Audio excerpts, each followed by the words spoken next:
So ayun na guys, at update tayo dito kay Ronaldo Valdez sa kanyang pagkamatay at yun na masusing pag-iimbestiga ang talagang kailangan na gawin dahil dito sa pagkamatay ay marami ang lumalabas ng mga haka-haka na nagpakamatay or pinatay. Ano ba talaga ang buong katotohanan? At base nga doon, dapat kailangan masusing pagsisiyasa talaga, paigtingin ang pag-iimbestiga. Paano po nangyari, ha? Ito guys, na pinutukan di umano yung kanya sarili, pero yung 45 ay naandun po sa kanyang hita at hawak-hawak pa. So, duguan ang ulo, duguan kasi nga dahil sa putok ng bala. Pero kung siya po mismo yung bumarel sa kanyang sarili, di sana po ay pagputok ay kung 45 yung gamit, pagputok ay talagang talsik na po sana, laglag na po sana yung baril. Pero ang nangyari po is nandun pa sa kanyang hita. Ano ba ang buong katotohanan? Pero yun, ang daming lumalabas ng mga haka-haka, mga issue na di umano, ganito, ganyan.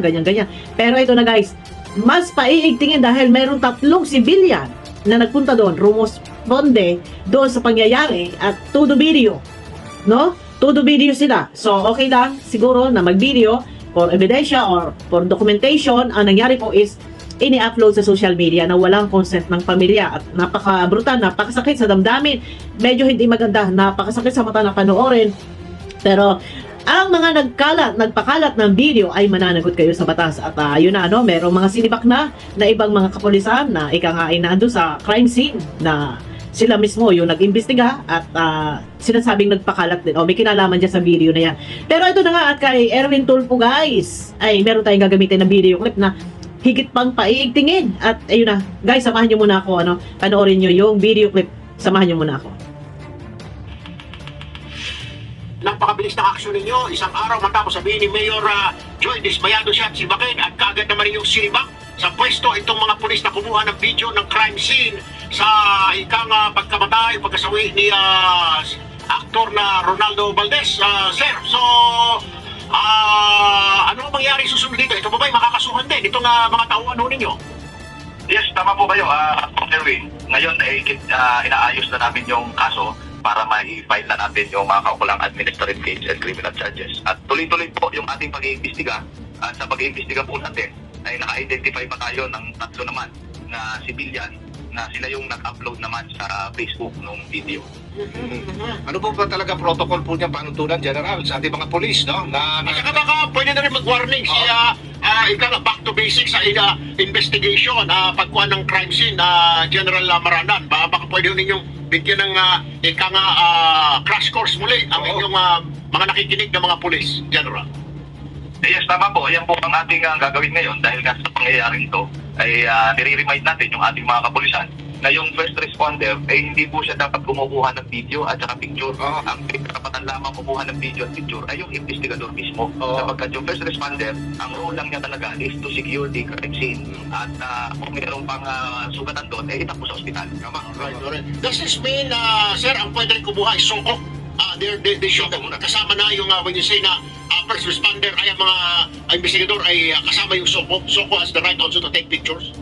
Yes, tama po. Kasi yung SOCO is part of the investigation team. Ayun, oo. So, ano ang warning, sir? Pag sa mga pulis natin, pwede po masibak sa pwesto, o sa serbisyo mismo? Yes, tama po. At ito nga po ang ating ginawa na mabilis ang aksyon ay para magsilbing pamalapan doon sa ating ibang kasamahan na hindi ginagawa ng tama ang kanilang trabaho. Mabilis po tayo dyan sa disiplina. Ngunit mabilis din naman tayong pumuri kung tama yung ginagawa ng ating kapulisan. Pero hindi po tayo nagpapabaya kung nagkakamali po yung ating pulis. Ay, salamat. So yun na guys, at narinig nyo, no? Narinig nyo. Thank you naman kung sa ganon. At ika nga ay hindi kasi pwedeng baliwalain, hindi pwedeng hayaan na lang yung mga ganitong mga kababayan natin na ika nga ay sila ay nandiyan sa pwesto, pinagkakatiwalaan. Pero ang problema nito, hindi naman katiwa-tiwala. Nakututo kasi wala naman talaga silang karapatan na magpakalat po ng video, no? Pinakalat yung video na ito ay walang consent ng pamilya nila Jano Gibbs. Ay yun ang pinakamahirap dito at may 3 sibilyan, no? 3 sibilyan pa yung nagpakalat ng video at yan na. Ay mananagot kayo sa batas. Manlasana, nirespeto ninyo, iginalang ninyo yung pagkamatay. Yung ika nga ay doon sa crime scene na may mga rumusponde ay ganito naman ang nangyari. Todo sila video. May karapatan ba talaga silang mag-video? Okay, sige. Kung may kung nag-video sila for documentation, sana ay hindi ipinakalat sa social media, no?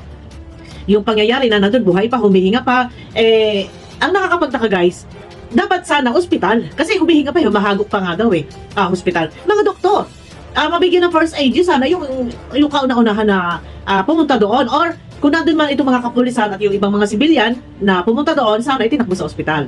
Kaso wala po Ang nangyari nga po, binidyohan na lang, and then ini-upload po sa social media. Ito yung pinakamasakit dito, pinakamasaklap dito na ini-upload na lang sa social media na walang consent ng pamilya. So, siyempre, napakasakit.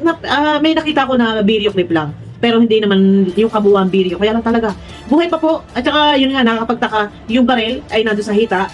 So, medyo masalimuot ang pangyayari at maraming mga lumalabas ng mga haka-haka na talagang iba ang nakikita nila sa pagkamatay. Kasi kumbaga parang hindi ka panipaniwala, hindi kakayanin ng isang Ronaldo Valdez na 75 o 77 years old na humawak ng ganon kabigat na baril tapos ipuputok sa kanyang sarili. Medyo malakas yung impact nun, medyo talagang tatalbog yung kamay mo doon. Pero ang nakakagulat nga nito, sa halip sana po ay bumagsak na yung baril at lupay-pay na ito si Ronaldo Valdez. Pero ang nangyari po is nakaupo at yung baril na andun pa sa hita. Sana kung siya talaga ang gumawa nito, di sana lupay-pay na po at yung baril ay laglag na. Pero ayos na ayos yung pagkakaupo at yung baril din po ay ayos na ayos din po ang pagkakalagay sa hita. Medyo maraming haka-haka, marami ang sinasabi ng ibang mga vlogger na di umano ay hindi nagpakamatay or kung ano man. Ayun na guys, abangan nyo ako sa aking next video. Kita-kita po tayo sa aking next video. Bye-bye!